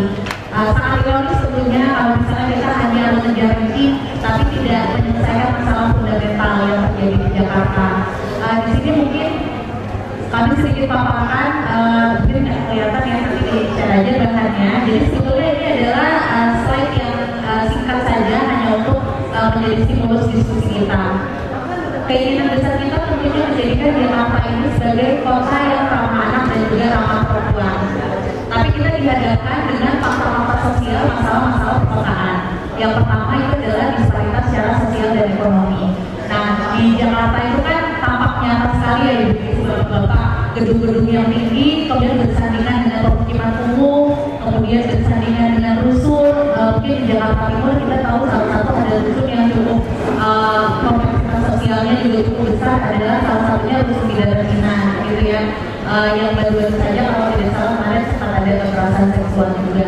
Nah, kondisi disparitas sosial ekonomi budaya ini tidak bisa kita hindarkan, dan terjadi sebetulnya mungkin tidak hanya di Jakarta, di kota-kota besar negara lain juga terjadi hal-hal serupa gitu kan. Tapi kalau kita potret khusus untuk di Jakarta ya tadi seperti kita lihat, nanti mungkin di slide berikutnya juga saya mengutip tadi datanya dari Bu Kadis ya, bahwasanya itu kan fakta yang kita lihat sehari-hari di lapangan, bahkan tidak berbicara soal hasil survei saja, dari PPAPPI saja selalu menerima aduan terkait dengan kekerasan pada anak dan juga perempuan, apakah itu fisik dan juga seksual gitu ya. Kemudian selanjutnya ini kita bicara soal ini kurang kelihatan dari situ. Nah, soal populasi dan kepadatan penduduk. Jakarta itu kan bisa dibilang di satu sisi itu kan kelihatannya megah ya, di Sudirman Tamrin, SCBD dan lain sebagainya.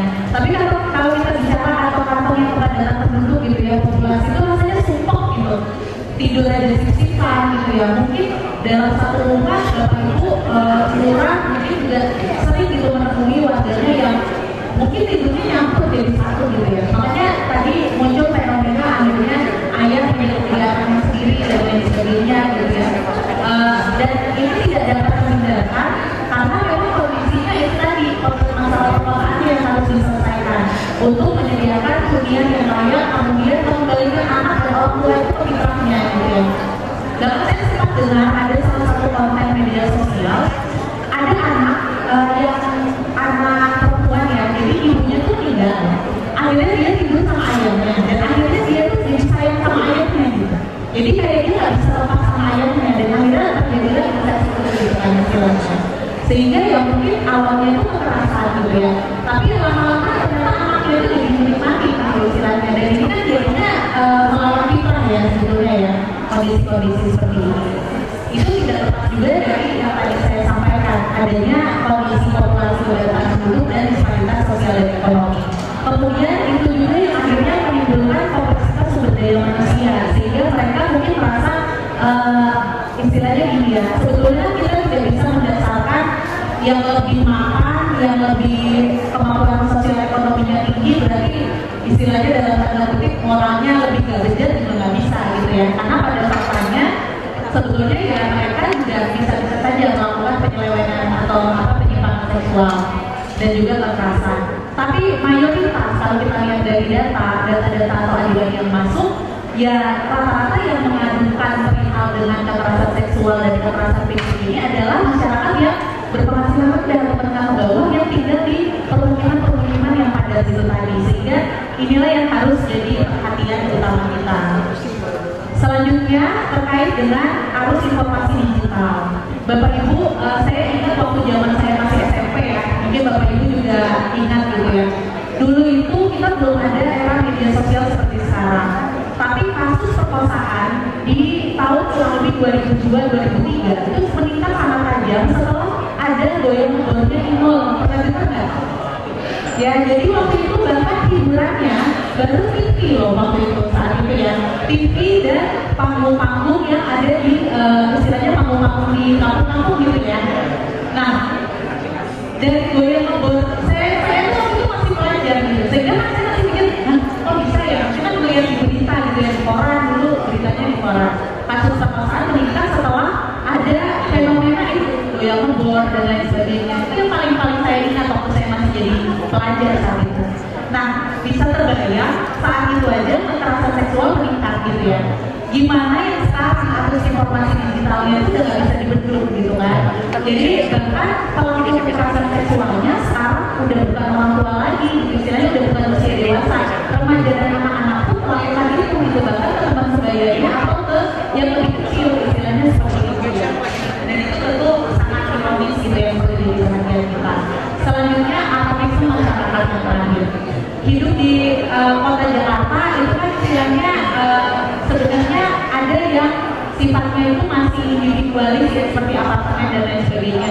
Tapi mirisnya itu tadi ternyata di kampung-kampung yang diharapkan guyup dan peduli sama tetangganya ternyata juga enggak gitu ya. Mereka nggak peduli apakah keluarganya atau tetangganya mengalami kekerasan seksual ataupun bahkan sampai ada yang bunuh diri dan lain sebagainya. Baru kemudian beberapa hari kemudian ditemukan gitu ya istilahnya. Nah ini tentu menjadi perhatian kita semua. Nah mungkin next slide langsung ke pengembangan program saja. Tadi hasil survei yang dari Ibu aja. Next slide boleh, nextnya lagi. Ya. Nah jadi dalam hal kita yang hadir semua pada siang hari ini, penguatan program yang tentu kami perlukan adalah yang pertama itu keluarga mungkin bisa didorong sosialisasi oleh kita bersama. Yang ini peran serta atau penguatan peran keluarga untuk itu tadi ya menghindarkan kekerasan seksual atau fisik kepada anak dan perempuan. Karena pada faktanya mungkin kalau kita ukur statistiknya orang yang bisa melakukan tindakan kekerasan baik fisik, verbal maupun seksual adalah orang terdekat dari korban gitu ya. Kalau kita cek statistiknya mungkin. Nah untuk itu kita sangat butuh penguatan dari keluarga, kemudian untuk sosialisasi dan kita door to door dan jemput bola. Kemudian yang kedua dari para tamu, tentu harapan kita berkoordinasi intens dengan APK dengan pendekatan yang humanis. Tapi tadi kan sudah salah ya, kalau melaksanakannya tidak dengan dia istilahnya tadi ya silent operation, takutnya nanti mereka istilahnya ada efek mungkin nama baik dan lain sebagainya. Tapi kalau kita tidak mensosialisasikan dengan besar-besaran, ini dianggapnya ya angin lalu aja teman istilahnya. Sehingga mungkin nanti kita mendorong Bu Kadis, nanti kita coba fasilitasi dengan kementerian, kita coba ini dukungannya juga nanti dari Bapak Gubernur, bahkan mungkin di tingkat nasional juga, agar dapat melibatkan mungkin tokoh-tokoh atau public figure gitu ya, baik influencer, KOL dan lain sebagainya, agar mereka bisa langsung menjadi percontohan bagi ini ya masyarakat. Dan tentu mungkin nanti ibu dari Polda Metro Jaya yang bisa lebih dalam yang memberikan arahan terkait dengan tindakan tegas efek jerah itu harus dilakukan mungkin ya Bu ya. Karena seperti tadi yang diinformasikan oleh UPT bahwa kalau tidak ada tindakan tegas ya ujung-ujungnya mereka akan kembali lagi dan melakukan kejahatan tersebut ya, saya bilangnya kejahatan gitu. Selanjutnya DPP APP tentu kita monitoring evaluasi bersama pemenuhan hak dan perempuan. Saya sedikit saja 1-2 menit saja, tinggal 3 slide lagi. Oleh karena itu saya sangat menyambut baik beberapa waktu lalu kita sempat diskusi untuk memanfaatkan momentum Harganas atau Hari Keluarga Nasional ya, dimana ini juga tentunya mudah-mudahan bisa disosialisasikan oleh Bapak Ibu Lurah gitu ya ke wilayahnya masing-masing, dimana momentum Harganas ini harus kita manfaatkan sebaik-baiknya untuk bisa menciptakan keluarga yang harmonis. Ini dimulai dari itu dulu ya istilahnya sosialisasinya. Apakah memberikan sebenarnya harusnya menurut saya lomba-lomba 17 Agustusan itu bisa dibikin lomba dalam apa Harganas gitu ya. Iya, jadi misalnya biasanya kan kita kalau 17 Agustus itu ada lomba yang misalnya ayah sama anaknya atau ibu sama anaknya gitu ya, untuk mengembalikan fitrah mereka dan juga harmonisnya mereka gitu, sebetulnya kekompakan gitu ya yang dimunculkan gitu. Nah mungkin ini juga bisa dijadikan salah satu momentum agar dapat memperkuat hubungan anak dan orang tua dalam konteks ini ya. Kemudian selanjutnya untuk momentum Hari Anak Nasional, bagi anak tentu ini kita bisa manfaatkan untuk edukasi dan juga pemenuhan hak anak serta mengedukasi anak untuk berani lapor kalau misalnya mereka mengalami tindakan kekerasan. Selanjutnya untuk orang tua itu kita perlu edukasi parenting untuk memastikan orang tua itu sudah memenuhi hak-hak anaknya. Nah yang terakhir Bapak Ibu, kemarin inisiasi bersama dengan teman-teman dinas DPP APP khusus untuk tahun ini di tahun 2025 perayaan Hari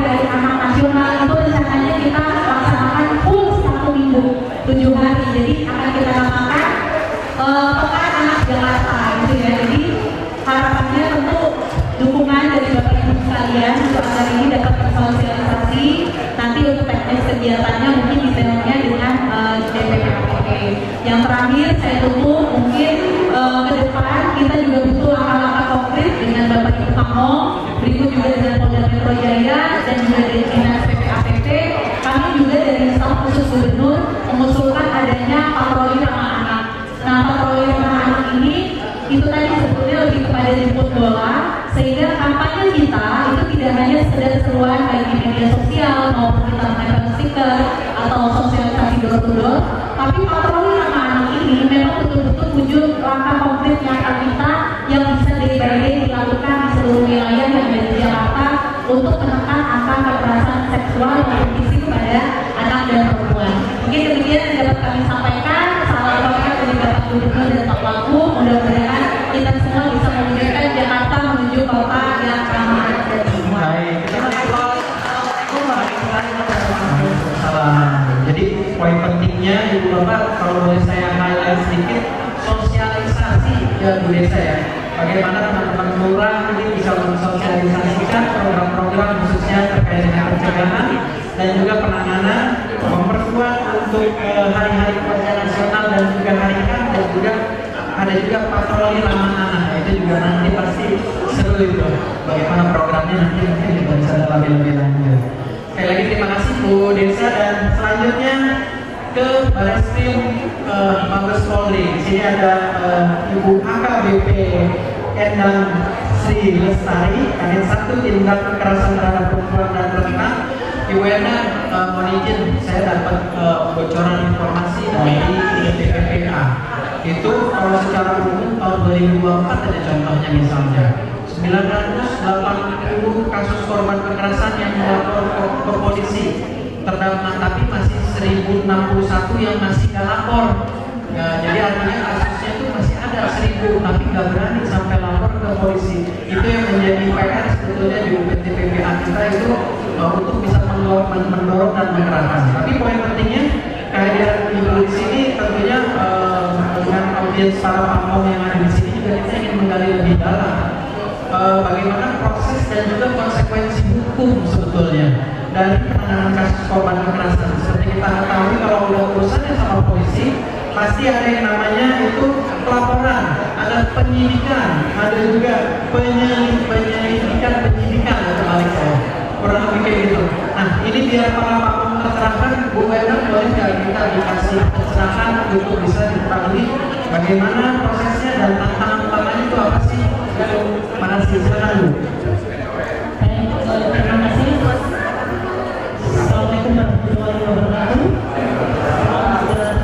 Semua, semuanya.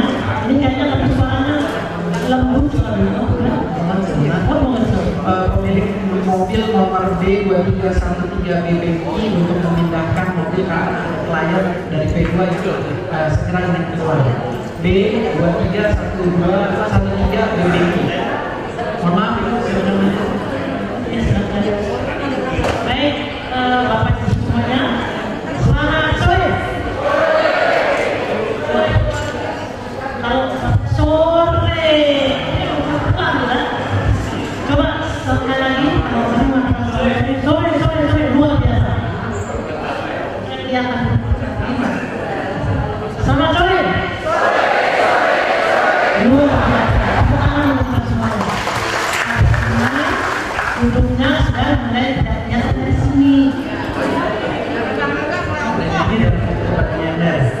Baik, terima kasih Bapak Ibu semua. Saya Bapak Sari bisa duduk di hadapan Bapak Ibu semua di sini. Karena dengar tadi di hadapan kami ada Bapak Camat, Bapak Lurah, Ibu PKK kalau tidak salah, Ibu Camat, Ibu Bapak Wali Kota, pokoknya semua nama dan jabatan yang sangat kami banggakan. Nah, untuk itu kesempatan sore hari ini mungkin kami menyampaikan itu saya satu bicara yang saya tiga itu. Terus yang lagi. Terus ya itu aja. Sebelum kami menyampaikan beberapa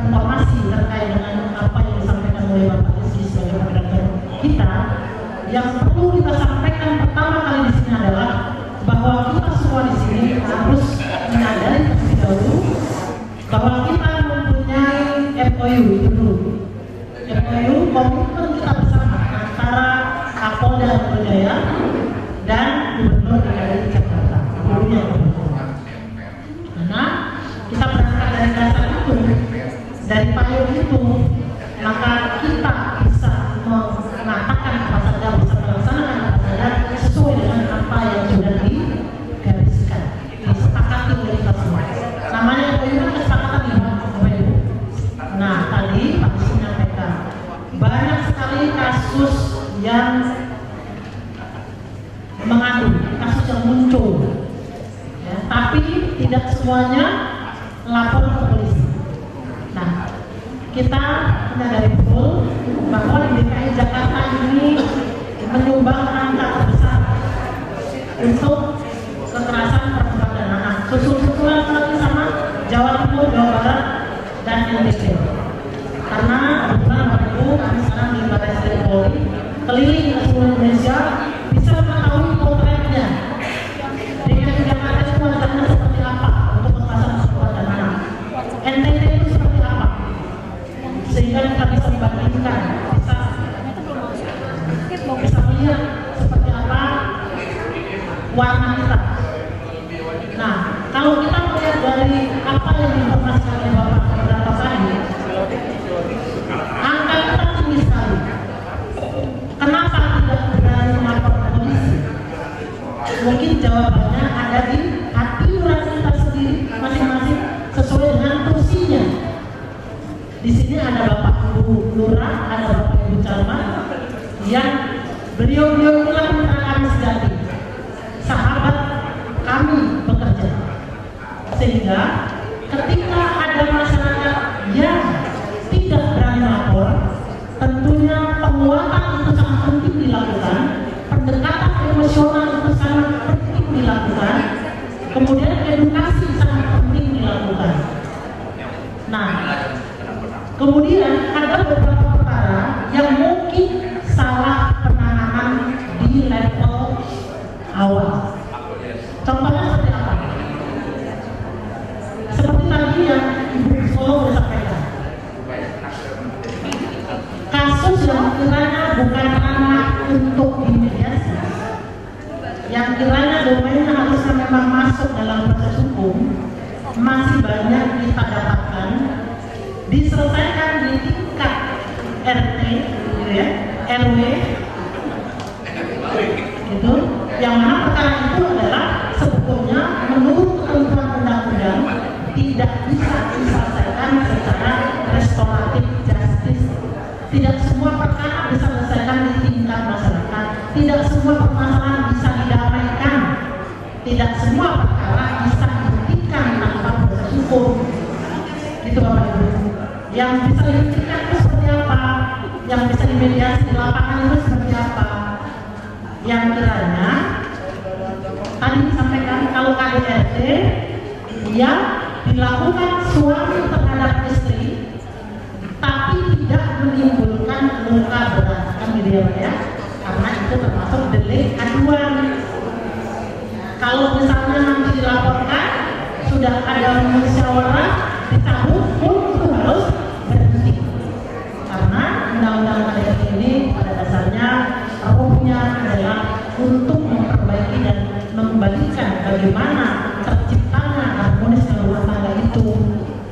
Jadi banyak pemaaf di situ bisa dilakukan sebelum masuk proses peradilan lanjutan.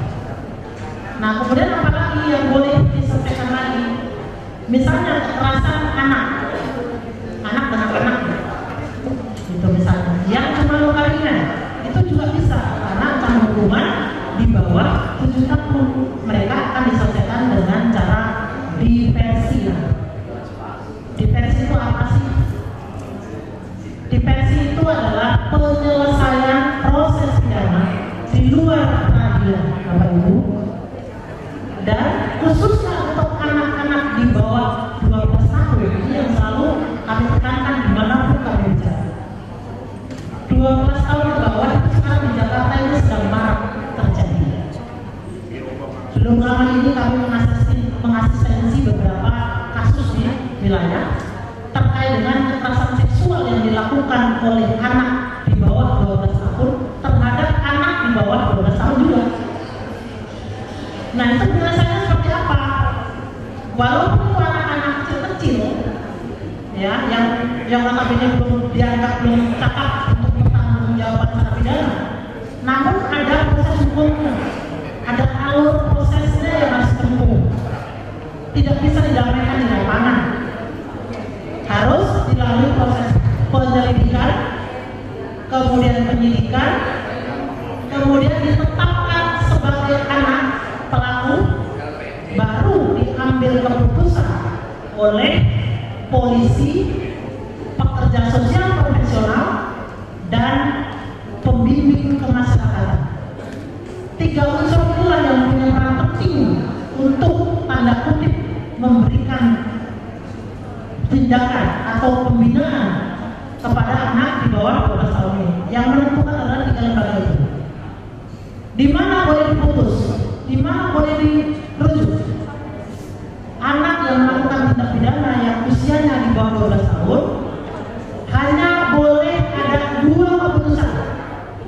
1, kembali ke orang tua untuk dilakukan pembinaan tentunya oleh PK Bapas, kemudian oleh Peksos dan PK Bapas, kemudian dilakukan pembinaan di LPKS, Lembaga Penyelenggara Kesejahteraan Sosial. Jadi tidak ada yang arah-arah, anak diselesaikan, kemudian diminta ganti rugi atau diberikan sanksi yang tidak sesuai dengan ketentuan hukum. Itu kalau di bawah 12 tahun, tidak ada di situ ganti rugi.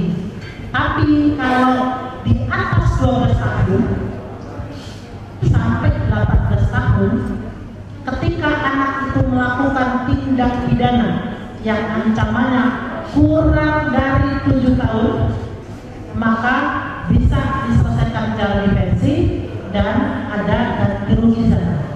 Boleh dilakukan pembinaan, boleh maksimal 6 bulan, boleh dikembalikan ke orang tua untuk dilakukan pembinaan di keluarga, boleh, dan ada ganti rugi, bukan anaknya yang ganti rugi, tentunya orang tua bertanggung jawab untuk memperhatikan keadilan, untuk memperhatikan apa yang menjadi kesepakatan musyawarah diversi itu. Nah, diversi itu boleh nggak dilakukan di masyarakat? Nggak usah pakai proses hukum, kalau boleh di diversi saja, selesai di luar proses peradilan, boleh nggak? Boleh tidak? Siapa yang sepakat boleh? Angkat tangan. Siapa yang sepakat tidak? Siapa yang tidak mau semuanya? Tidak sepakat. Tidak semua. Jadi kita berkali Bapak Ibu ya. Kalau kiranya itu ada anak yang di atas 12 tahun, di bawah 18, maka kalau 18 karena usia anak itu adalah 18. Nah, itu yang diversi adalah penyidik, harus sampai kepada proses hukum dulu. Harus masuk LP ya? Harus masuk LP. Jadi gimana cara membuat LP? Alurnya kayak mana? Kemana dulu Bu? Kan gitu ya? Kadang bingung kalau bikin LP kemana. Nah, kalau laporannya misalnya sudah ke PTDPA atau P3A, maka akan didampingi oleh teman-teman di sini untuk ke SPKT, Sentra Pelayanan Kepolisian, untuk membuat laporan polisi.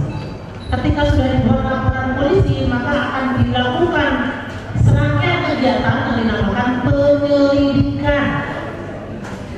Kenapa ini kita informasikan kepada Bapak Ibu? Karena penting sekali. Yang ditanyai oleh masyarakat itu pasti Bapak Ibu. Itu bukan kami langsung, jangan. Bu Endang, gimana? Udah dipakai perkara saudara. Nah, kenapa saya informasikan? Yang pertama adalah melakukan penyelidikan. Itu apa sih sebetulnya? Penyelidikan itu serangkaian kegiatan yang dilakukan oleh teman-teman polisi itu untuk melakukan interview, olah TKP, ngumpulin barang bukti, dan seterusnya. Yang mana semua kegiatan itu untuk melihat adanya peristiwa atau tidak. Itulah penyelidikan.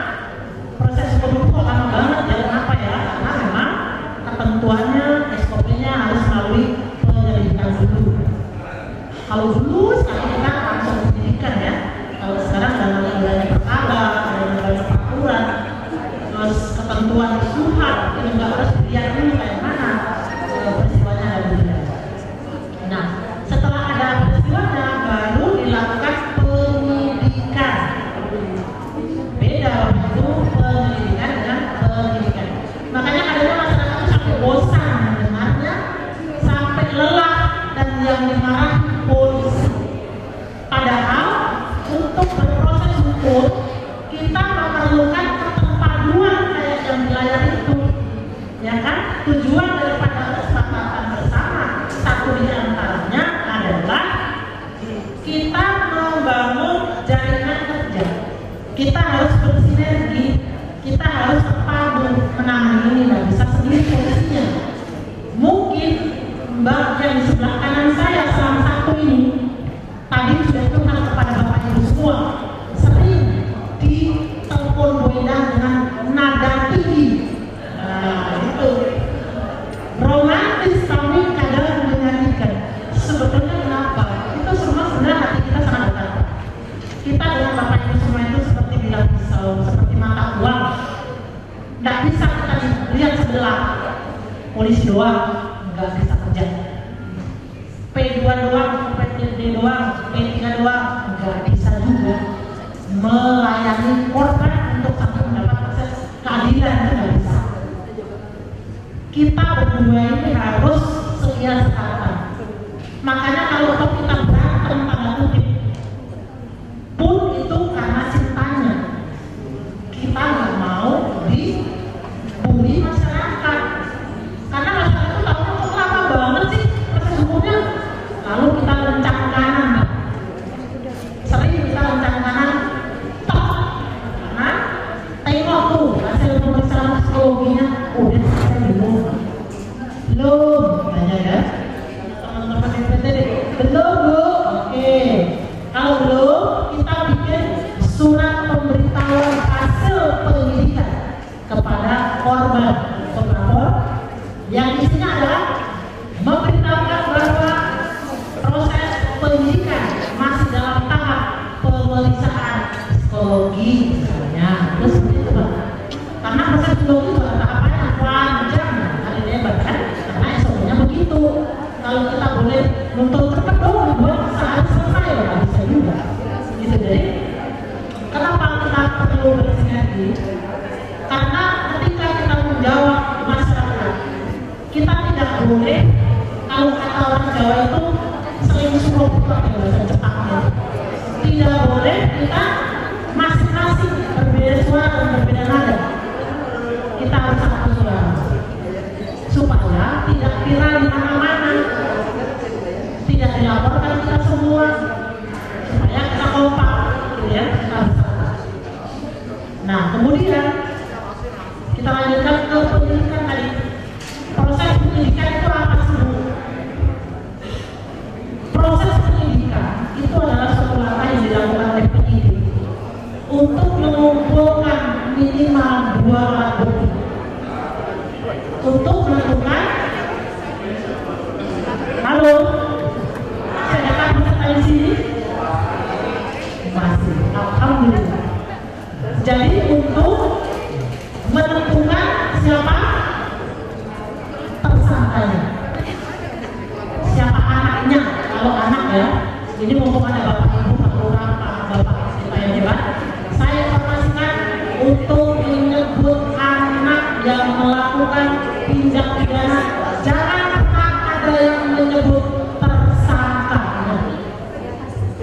Tidak boleh lagi. Menyebutnya adalah anak toh, ya anak. Jadi anak berhadapan hukum itu ada 3. Anak korban, anak saksi, dan anak.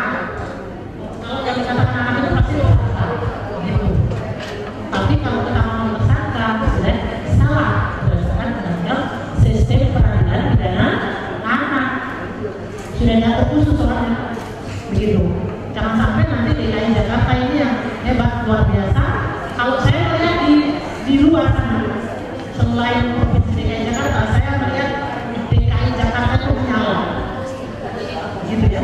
Kalau menyala jangan sampai ada hal-hal yang fatal yang terjadi dari konsumsi publik. Itu alhamdulillah. Kemudian yang berikutnya tantangan Bu, tantangan utamanya Bu. Tantangannya luar biasa. Tantangan kita, terutama bagi penyidik dulu ya, untuk penyidik itu tantangannya di lapangan ini luar biasa.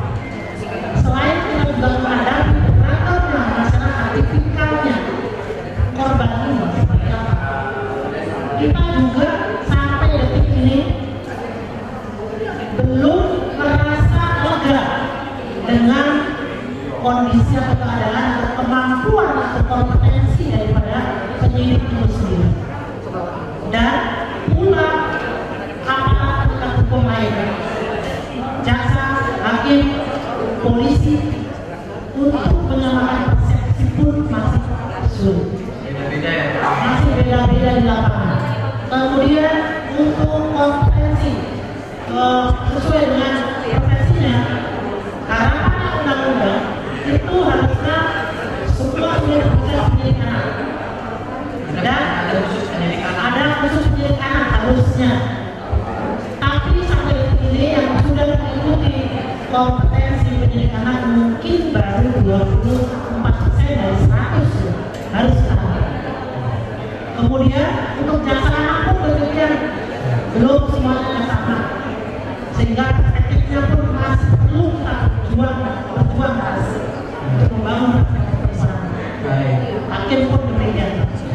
Kemudian juga alat bukti yang dibutuhkan itu masih banyak yang gila di masyarakat. Ada mumpah kalau barang bukti itu harus diamankan untuk menjadi barang bukti, dan TKP jangan juga sering diacak-acak duluan. Nah, itu kadang lupa. Seperti itu. Baik, Bu Ena, satu lagi sedikit lagi tambahan. Tadi menyambung juga pertanyaan dari Pak Norida dan juga mungkin banyak teman di sini. Masyarakat itu banyak sampai takut bikin LP. Penyakit utamanya, masalah utamanya itu apa sih, Bu? Sampai masyarakat itu takut bikin LP.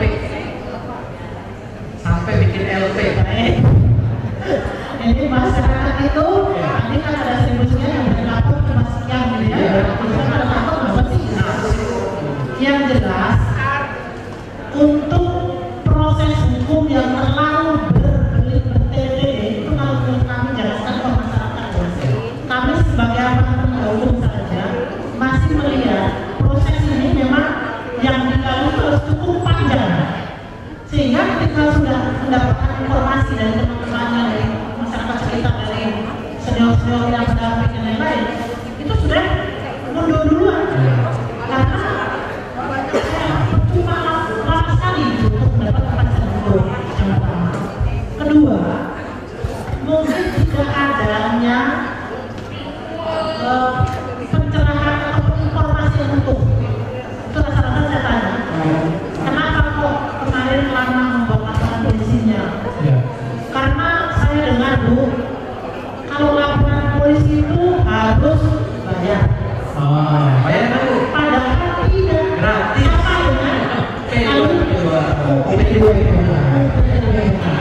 Rumah sakit besok juga sebetulnya sudah gratis. Tapi karena daerah lain masih bayar dan beberapa rumah sakit juga masih berbayar, sehingga inilah yang mereka ada tidak mau, karena mau visum aja harus bayar. Padahal kita sudah menggratiskan untuk beberapa rumah sakit.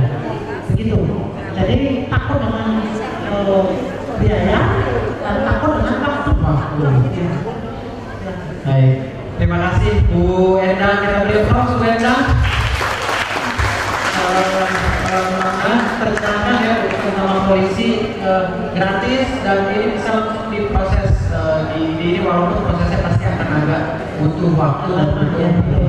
Baik, terima kasih Bu Enda. Dan terakhir, ini tugas paling berat, mengisi materi terakhir dari Kepala BPS Provinsi DKI Jakarta, Bapak Nurul Hasan, yang mungkin secara umum Bapak kami juga ingin mengetahui dari sisi pengumpulan data ya. Kita setiap tahun sudah 4 tahun terakhir se-Indonesia baru DKI yang mengumpulkan data angka kekerasan, prevalensi kekerasan perempuan, prevalensi kekerasan anak. Nah, kami ingin tahu nih Pak, kendala saat turun lapangan tuh gimana sih? Karena ini di sini ada Pak Lurah, Bu Lurah yang mungkin nanti bisa membantu untuk proses kita mengumpulkan data dan hasilnya itu biar lebih akurat. Kami persilakan. Terima kasih yang hormati dari sumber. Bapak Ibu sekalian ya, mudah-mudahan belum gelisah ya jam tangannya. Jadi terima kasih Ibu tadi dari satu forum yang mempertemukan BPS DKI dengan Pak Lurah, camat ya, dan tentunya ini menjadi satu suasana yang tentunya permohonan dukungan pastinya sangat kami harapkan ya dari Bapak Ibu sekalian ya terkait dengan pelaksanaan survei yang diselenggarakan oleh BPS. Karena banyak sekali surveinya ya, ada yang ekonomi, sosial, ada kemiskinan, ada susunan, ada kodes yang sekarang berjalan ya.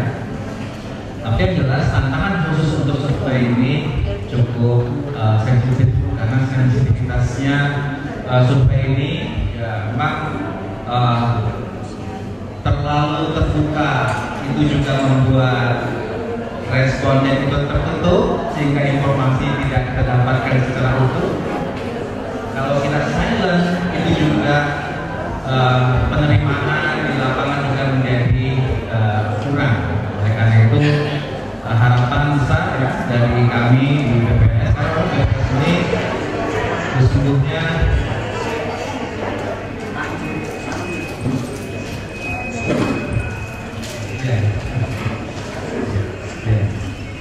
jadi kalau dari BPS ada satu upaya ya di dalam melakukan pembinaan statistik sektoralnya dan kesempatan kerjasama dengan dinas PPAPP ini tentunya terkait sebuah indikator yang sangat spesifik ya, yang sangat khusus, dan ini tentunya sangat membutuhkan tenaga survei yang juga kita latih secara khusus ya, makanya BPS ini memastikan respon rate-nya itu 100% bisa kita dapatkan. Karena di tanggal 18 Juni besok insya Allah itu tugas akan turun. Makanya ini menjadi satu sosialisasi yang berharga.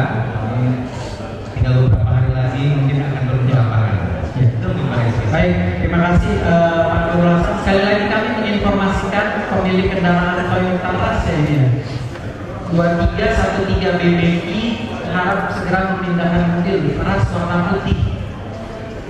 Rush warna putih 2313 BBI. Ya. Baik, terima kasih Pak Nurul Hasan.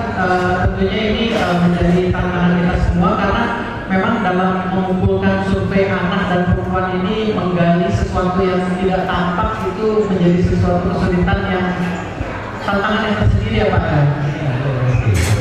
Ya, kadang seringkali kita mendapatkan informasi dari timnya Pak Nurul, Pak, nggak boleh ditolak, nanya ini nggak boleh kayak gini, karena padahal takut anaknya itu ternyata adalah korban kekerasan. Gitu.